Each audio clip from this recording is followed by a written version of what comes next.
Бұл мемлекетті қалай атаған дұрыс? Голландия ма әлде Нидерланды ма? Қалай дыбысталуы әртүрлі аталар бір мемлекет аты болуы мүмкін. Баспасөзде де, теледидарда да жиі байқайтынымыз, әсіресе спортшыларды таныстырарда Нидерланды мемлекетінен келген адамдарды Голландиядан келген спортшы деп жатады. Сонымен қайсысы дұрыс? Бұл сұрақтың жауабын іздеу үшін тарихқа үңіліп көрейік. Сәлем достар, сіздермен бірге Тентек арнасының келесі шығарылымы.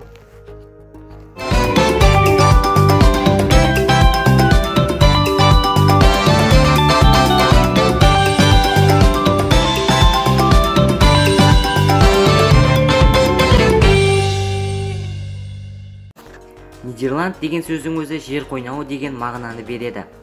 Кейбір деректер мұндай атауды 10 ғасырда бұл аумақ Рим империясының қол астында болған кезде пайда болды дейді.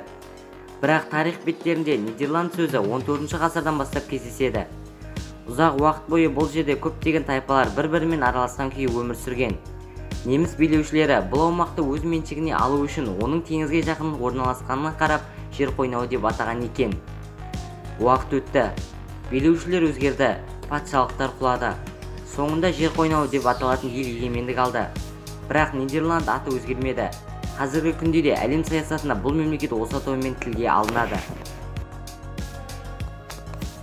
Ал енді Голландия атауы қайдан келген дегенге тоқталатын болсақ, бұл Нидерланд мемлекетінің құрамындағы жер атауы.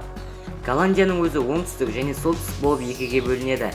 Тарихтан мәлім, солтүстіктің астанасы Амстердам қаласы Голландияның даму, өсу ортасы болған.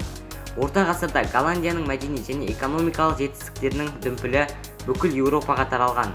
1697 жылы Ресей патшасы Петр I туыстарымен Голландияға келген екен. Ол кемелерін қайта жөндеуден өткізу үшін шеберлерді жалдаған.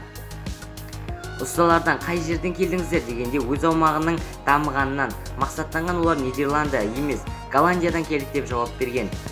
Уақыт өте келе бұл екі атауды көп адамдар екі мемлекеттің аты деп ойлай бастады. Сондықтан да көбіне шатастырып жатады. Себебі Нидерландтың алтын дәуірінде мемлекеттің экономикасы, құл саудасы және басқа мемлекеттермен экономикалық байланыстарды орнату сияқты жоғары лауазымды адамдар голландиялықтар болған екен. Олар өз кезегінде Голландия сөзінің жиі айтылып таралуына сеп болған. Сіздермен бірге болған Тентек арнасы. Каналға жазылыңыздар, лайк басыңыздар, комментарий қалдырыңыздар. Және де келесі видеоға дейін сау болыңыздар.